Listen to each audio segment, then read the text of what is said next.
All right, We're live? we're live. We are live. Okay.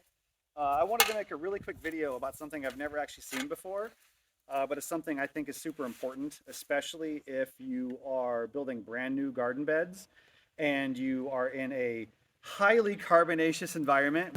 If you've got a lot of carbon and it's almost impossible for you to keep the carbon out of your soil or out of your beds, and you want this to start breaking down, there's a couple tricks that you can do. So one thing that I've never seen anyone talk about that I think is really important is actually inoculating your mulch or inoculating your walkways. So what you can see here is that they're actually raised beds. They're only raised about 4 inches off of the natural grade. And in between the raised beds, we've got 18-inch walkways that are, fresh wood chips that we actually made from doing a little bit of tree work right here on the same property. And so the dirt here, or the soil, I'm calling it dirt actually, I don't think it's soil yet. This is actually screened dirt from several feet below grade from building a house. So this is some of the dirt that we scraped off the ground when building a homestead. And so there's very little soil ecology present here. This was just this dirt sat in this just material, dirt, sat in a pile for several months until I ran it through a screen. Now we're going to try to grow food in it this year. This being so inert with very little ecology of any kind inside of it, and having all of this fresh wood chips being used as mulch everywhere, this is a really sterile, really inert environment to try to grow some stuff in. So what we're trying to do is we're going to try to kickstart some kind of a soil web as fast as we can, and we want to do it by actually inoculating not only the walkways, but doing it in such a way where we can hope that it will spread, that will then also begin to benefit spreading into the actual soil that we have here. We're turning this dirt into soil. And so what I like to do to try to keep your beds, to try to make your beds fast and easy, is you can see here, this is actually the bare ground right here, but you can, and it's pretty poor stuff. And we're coming through here with, we're using a tractor, but you can use buckets. You can do whatever you want. You don't have to have a tractor at all for anything like this. And so we've put wood chips down, and we've crudely shaped the row of the raised bed with the wood chips. So now we've got a border. And here's a trick. You can take any regular rake, and for 18-inch walkways, we've got a line here. So from the head of the rake to here, it's 18 inches. So you can lay it out and you can get your walkway spaced just perfectly. And then when trying to shape your beds, we're going for 36-inch beds. And so from the edge of the rake to here, we got a 3-foot mark. So here we go. So you just do this to a couple of your tools, and you can have a really convenient way to kind of keep your beds relatively well spaced. It's still very useful though to put stakes in the ground and use strings to get your overall bed layout correct. Otherwise you might run a little bit astray, your lines and rows being straight. But this is good enough for us. 3 feet, good. So what I'm doing now that I think is interesting, that I've never seen anyone do, is I went to the compost pile and I grabbed a bucket of unfinished compost. Okay, so this is not finished compost. It was never screened. And this is not something that people would typically recommend that you would put, on your garden beds, because inside here here's a peanut shell. There's unbroken down food in here. There's pieces of apple and onion tops, and this is still pretty raw stuff. Okay, putting this all over the surface of your garden, I think, will give a lot less benefit than putting finished compost on the surface of your garden, and it could attract pests and rodents. We don't want that. What this compost does contain, there's some wormies in here, and the worms are our best friend on the homestead, and they do all the work for us. And there's not a ton of worms in here, but there's some. And so what we're gonna do is we're gonna help these worms get established inside of the wood chips, inside of this raised bed. And then these worms will migrate around and then preferably into the beds themselves once we start getting a large amount of organic material beginning to break down on the beds. How I like to do it is I like to either put the compost down right on the edge of the walkway that will be covered in dirt. So you don't need a whole lot, but what we're trying to do is we're trying to get this compost ecology to start breaking these wood chips down and get in there. The worms are probably doing the majority of the work, and a ton of other creatures that I probably don't understand and can't see.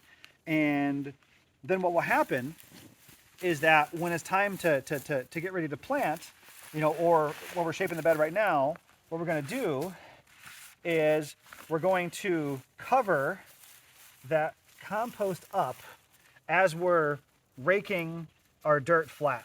Now, this is really important. These composting worms, these red worms here, these worms typically want to live near the soil surface and break down organic matter. They're not earthworms. How well these worms could escape being buried or entombed inside this kind of raw dirt, I don't know.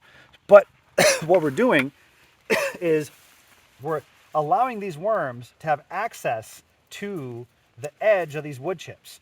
Now it's going to rain tonight, and if it wasn't, I would water this in right after doing it to kind of make sure these worms and this ecology doesn't dry out.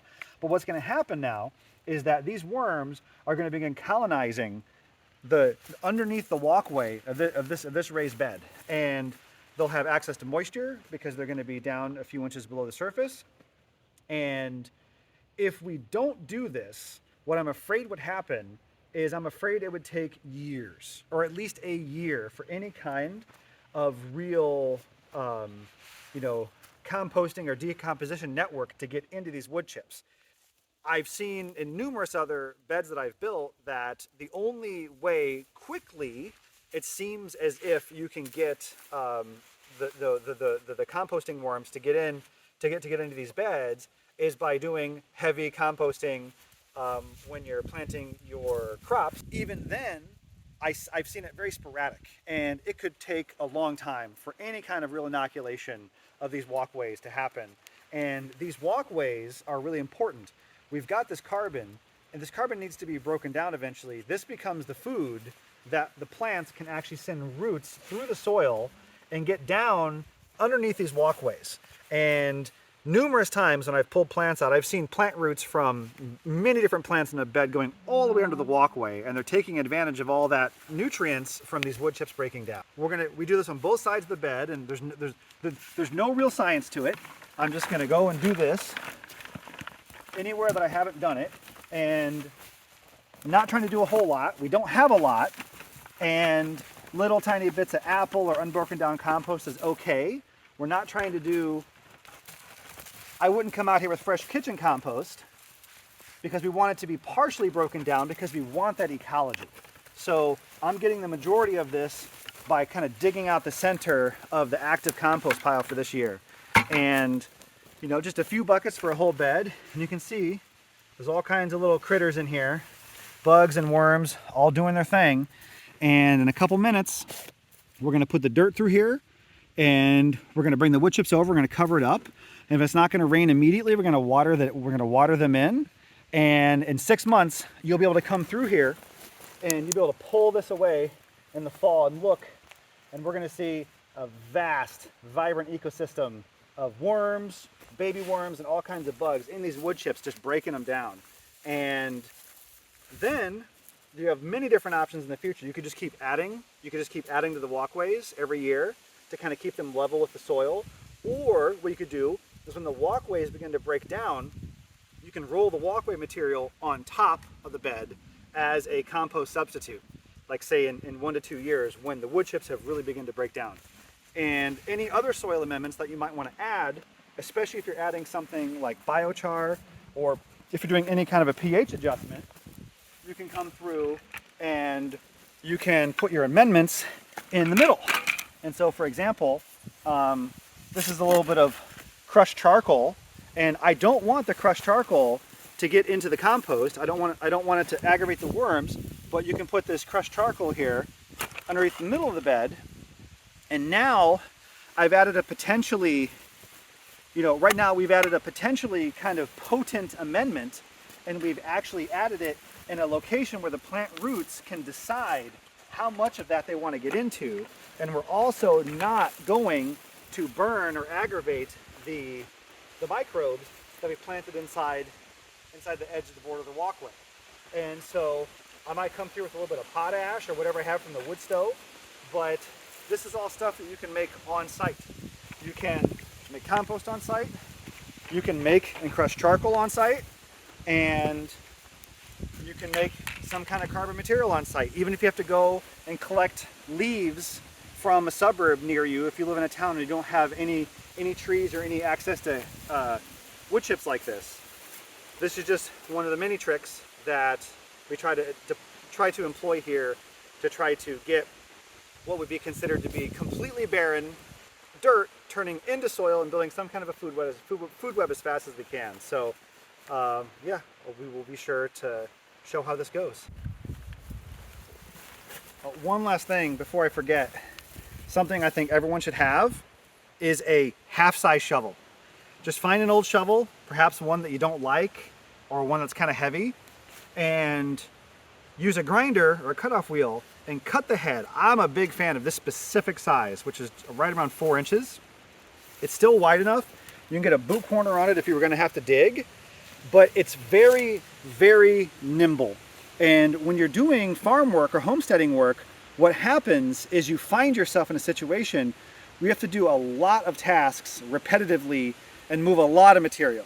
What I found is that, yes, this holds a lot less dirt than, say, a regular full-size shovel, because we've cut some of the spade off, you know, on both sides, but the shovel's physically lighter, and depending upon what you're doing, you might not want to drag this big paddle through the soil or through the wood chips or something like that. I love this. You can run a shovel like this all day and not get tired, and depending upon what you're doing, you might actually find that your speed increases. And so, for example, I would have a difficult time putting a full-size shovel inside this bucket, but this little guy I can just grab, and I can use this effortlessly as a way I can spread out this biochar. So yeah, have a couple of these floating around that you can make with a $1 shovel from a yard sale, and yeah, give it a shot.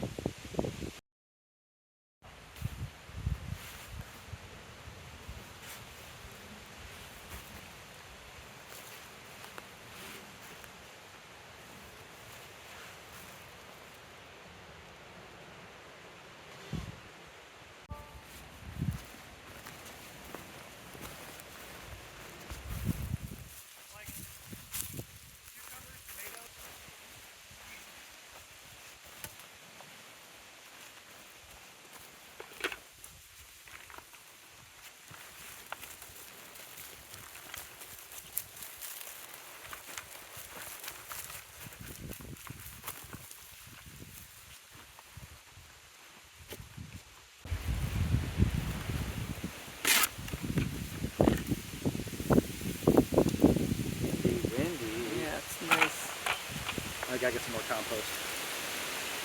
Ooh. Just low.